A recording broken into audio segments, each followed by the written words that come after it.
So I guess for me, I started working with creativity way back in the 70s when I was actually a teacher.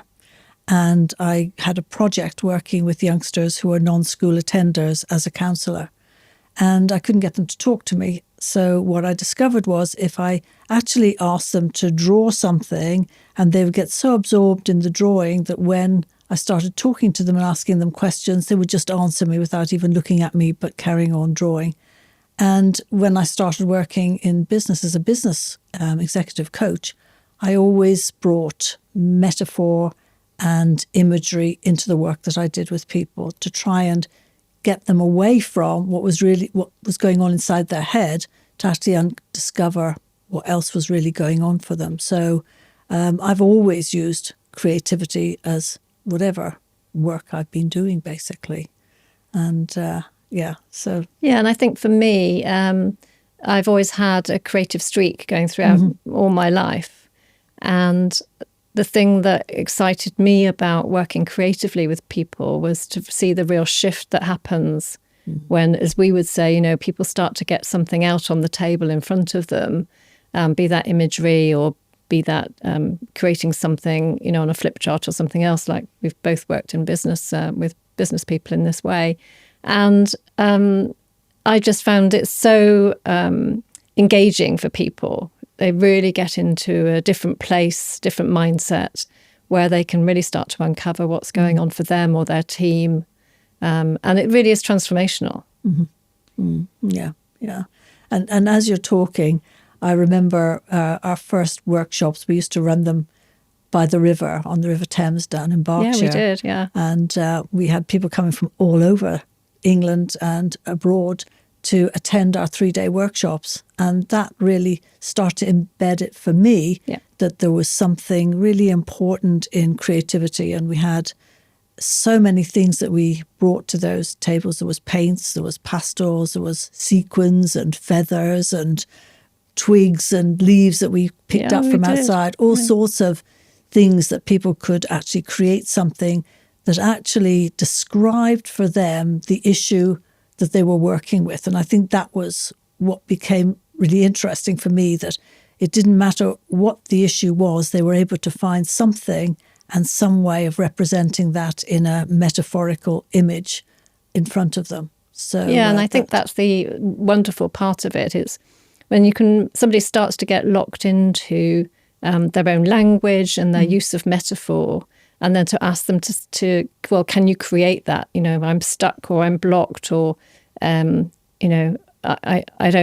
feel like I'm up against a brick wall. And you can start to ask people then to create I'm stuck or I'm up against a brick wall.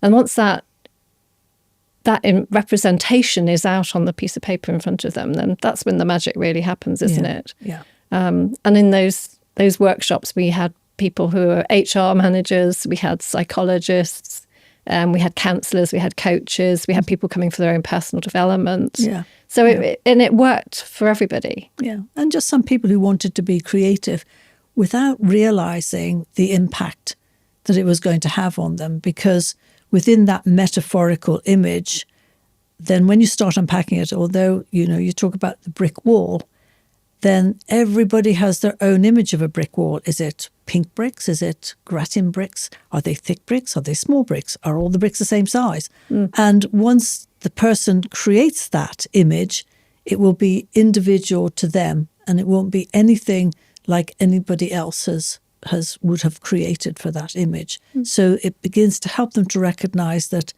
they can unpack that and discover more about what does it mean to have this brick wall that is theirs, and how to dismantle it in a way that means they can move into freedom for themselves. And I think it's that idea of, getting the unconscious out, because when somebody creates something, it's coming from a very different place than the logical brain.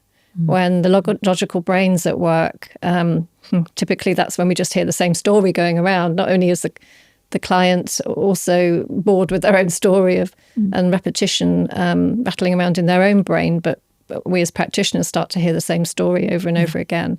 But once they start to create an image outside of themselves, then that's when the unconscious is speaking, and that's where all the beliefs, the values, and the thought patterns are, which then can be explored in a very safe way. Yeah.